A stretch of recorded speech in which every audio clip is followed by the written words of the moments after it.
welcome to Raised by TV's first podcast.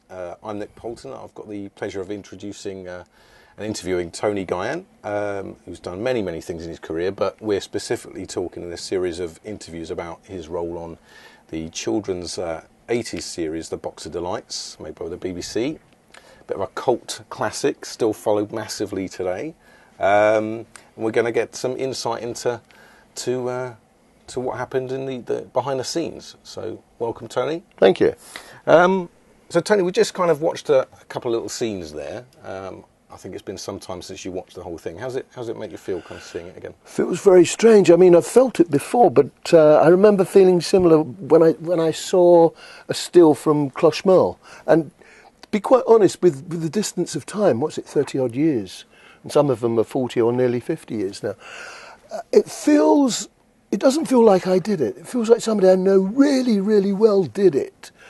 And they've told me about it. That's how it feels. I feel at least one removed now. It feels very strange.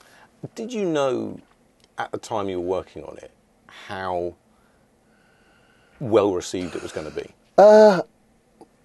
No, I wouldn't say how well received, but there's always, on a big production, there's always a kind of buzz. And that's happened on, I don't know, I should think probably 6 to 10 productions I've worked on in my life.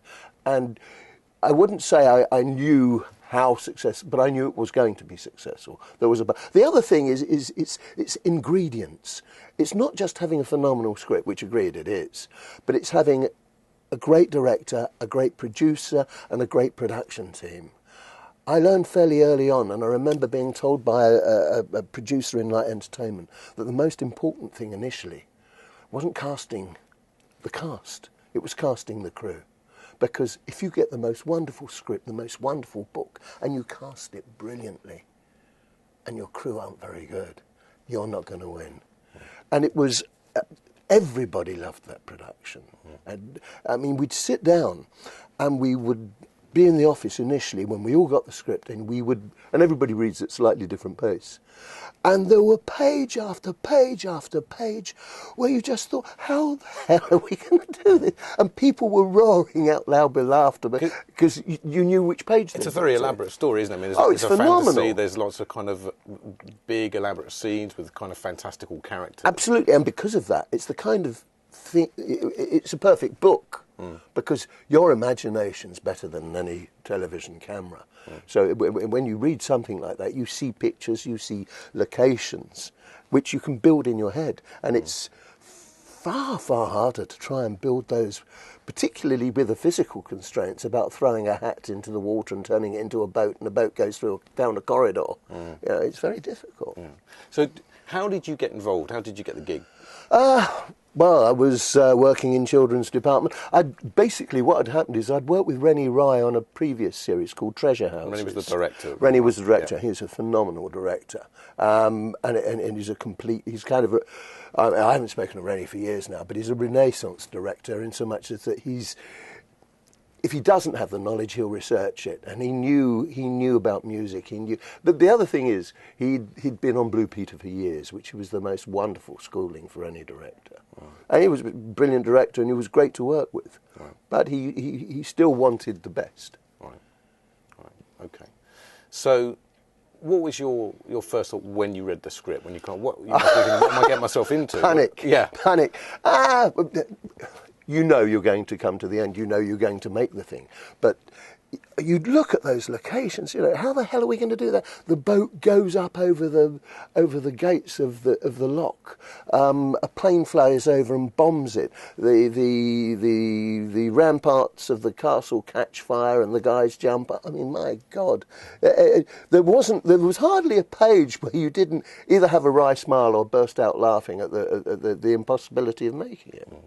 And I mean, I guess in terms of, obviously, special effects were a big part of this, in terms of animation, video and that kind of thing. So it came in different bursts. Some of it you did there and then on the location, and some were put in post, and some were done in the studio. Right. Okay. And in actual fact, it was totally groundbreaking. I mean, the things that Rennie did with this, because, of course, the animation of him getting on the donkey in the picture and going up the hill, when you view that back, it looks wonderful now. Yep. But nowadays, with CGI and everything else we've got, kids wouldn't turn out, it wouldn't. But in those days, that was something else. That was the bee's knees. And I think what happened was that it was shot on, the animation was on film, and it was double sprocket to try and get it to sync up with with what was happening in the room. And I think it was a green screen picture into which we infilled and then went full screen. Right. But that was absolutely groundbreaking. Yeah. I mean, I guess you're right. The effects at the time for kids, I mean, I remember it. It was kind of eyes out and store. Oh, yes, that was phenomenal then. It was amazing. A child nowadays wouldn't even, nothing. And there's been nothing really like it since, you could argue, on that scale, I guess. Yes, I suppose. I don't know. I mean, Narnia came after that, and that was quite a big production. But then I didn't really watch Narnia. I left soon after I finished that, and I didn't do Narnia. I went freelance, so I can't really speak. But I mean, Narnia did have some of that, the BBC production, I mean. Yeah, okay. All right, so obviously there's a lot of locations that were used in the series. Oh, yes. Tell us a little bit about some of the kind of main locations. I can't tell you much about the Scottish locations. There was the bolt-on bit at the beginning in Scotland, which we wanted to go to for the snow. Yes. And we researched the best time of year to go and where to go. Yeah. In actual fact, it was better than we'd ever hoped for, because in actual fact, most of the production vehicles got stuck on the top of, it was Shap. And I think they were there for 2 or 3 days, lighting fires underneath their diesel tanks to try and make them liquid to drive them up there. But during that period, I was on the Welsh marches through Hereford and Worcestershire, sorting out the locations down there. Plus, of course, we did bits around London, which we couldn't do anywhere else. I mean, the flooded chambers, for instance, when the hat's thrown into the flooded area, that sequence was initially done in a cell that we built in an old wine vault at the side of St Gatherine's Dock. And we could flood it because it didn't know the whole place was going to be ripped apart and a multi-storey car park built the following week. So we actually did that part there. And then the next sequence, we got the cell and rebuilt the cell underground, underneath Dudley Castle in the Dudley Castle Canal, and then did the sequence with them driving the boat away there. And of course that boat had to be an electric boat, because working in a canal tunnel, the boat had to be electric and the support boats had to be electric as well, otherwise we'd have gassed and killed the whole crew. Right, so the whole sequence then was split between a London location... That one was, yes. Where the kind of cells were underground, and then you moved for the flooded bit with the boat. The underground bit was underneath Dudley Castle, and then when we came out of the tunnel mouth onto the lake, that was at Eastnor Castle. Right. Okay, which is where the pyrotechnics were. Oh, yes. More on that in a little bit. But so tell us a little bit about filming in a location like the canals under Dudley. I mean, that's pretty unusual. Oh, it's very unusual. A lot of logistical. That was what I was about. The logistical problems were unbelievable, and I don't know how much I can tell you at the moment. I'll tell you some bits, and you choose what you use. Yes, it was a problem. We were using the boats to ferry... Well, basically, initially, when I first went there, I had to find the location. And finding locations like that would go... I mean, I actually went down to South Wales and looked in caves down there. I went to the sewer system down in Brighton to look if we could use that there, because it has a saltwater system where the sea comes in and out. I looked all over the place for possible locations, and it was very difficult. And in the end, we decided to use that area. But initially, when I went up there and spoke to the people there, I was asked if I was a climber and could I use dew miles and could I abseil. And when I arrived, we set off with the climbing gear. I got no idea where I was going. We drove out of the Black Country Museum, which was where the canal boats were based, round and up above to somewhere near the castle. I think there was a park. We walked through the park, and then all of a sudden you came down to a dip, and there was an arch in the dip with iron grills. He had a key to that. We walked in there, relocked it behind us, and then literally threw the rope down. And abseiling down there was quite something, because it's a free abseil, i.e. you've got nothing to bounce your feet against. So you start to rotate and rotate and rotate, depending on how badly the rope's coiled. And as you went down with your head torch, we were abseiling into something that was very, very similar to St Paul's. Huge, huge, huge cavern. Quite amazing. We got down the bottom and then we could see the various bits of workings. In actual fact, that area has now been included into the Dudley Tunnel area. And it was after we left there, it was the first canal to be driven through a hillside in Britain for nearly 200 years. It's part of the tour you can do in the Black Country Museum now. But of course, when we went in there, it was as it had been in the 18th century. Wow. Okay. So I mean, logistically, then getting crew down there, getting cast down there.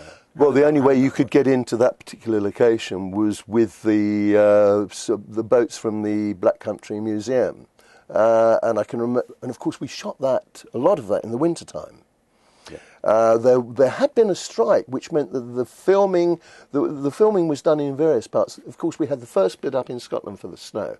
Then we had the filming, which we expected to happen straight the way through down there in the wintertime.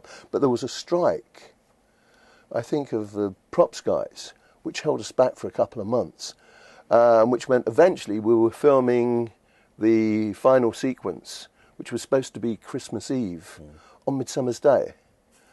But going back to the initial problem with the canal boats, I can remember arriving one Monday morning very early, having spun my car going around the back of Birmingham, because I stayed with my then girlfriend, to arrive with about 6 inches of ice on the canal. And I was choked. I'm thinking, what are we going to do? We're about to start filming. We can't get our kit in. We can't get our staff in. But the canal guys there were quite happy. He said, what's the problem? I said, well, we've got 6 inches of ice for the mile between here and where the canal starts in the tunnel. And he said, and? I said, how are we going to get there? He said, jump on board and watch. So I jumped on board, and of course, where the boat had rocking, there was not so much ice. He just reversed it up, put it in full forward, hit the ice. The boat skated across the ice and then crashed through, and we were icebreakers for that mile into the tunnel. Wow, incredible! So, and how long did you film in that location for?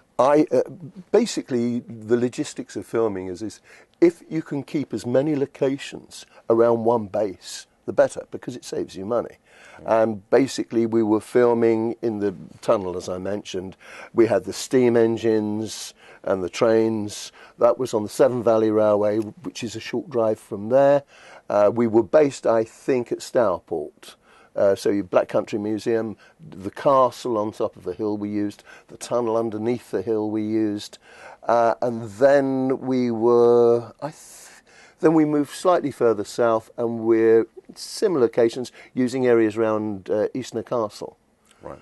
We used, I think, Malvern for the base for that. But if you can try and keep your crew in one area, it saves you a lot of money, because every time you move the crew 150 miles, it means that you're paying for their hours, you're paying for their fuel, they're paying for their meals, you're paying for their hotels, but you get nothing in the can.